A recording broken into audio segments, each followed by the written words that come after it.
Ay mga paps, gumawa ko ng video kasi marami nagtatanong sa akin kung maganda ba daw yung hypo. Sa akin kasi yung simula na sira tong stock ko, ito dalawa na nagamit kong motor starter. Ito pinaka, dito ako nagtagal, saka ito yung pinaka maganda kasi stock lock lang to mga paps. Tignan mo itsura niya, kung anong itsura niya, kung anong itsura yung stock kasi may Mitsubishi. Ang hypo wala. Ayan, pero stock look siya, stock na stock look. Parehas na parehas talaga, 100%. Ayan natin ito. Ayan, parehas na parehas. Comparison lang nila ay yan, walang Mitsubishi kasi siya, alam mo naman pag replacement may sila brand. Ito yan, hypo. Ayun laman yan. Ito, yung hypo ko kasi kinabit ko na sa motor ko eh.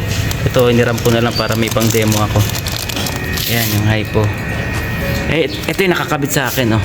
Ayan. Sa GTR to, pero RS GTR parehas lang. Ayan yung hypo. Ito, makikita nyo. Ayan. Ayan. Ayan, makikita nyo naman yan. Oh. Ngayon, titignan natin kung stock din ba yung tunog niya. Ayan natin, ha. One pick lang to mga paps. Ayan. Ayan, tignan natin, ha. Tignan nyo mga paps, ha. Yung tunog niya. Parehas na parehas sa stock ang tunog ng stock motor na to.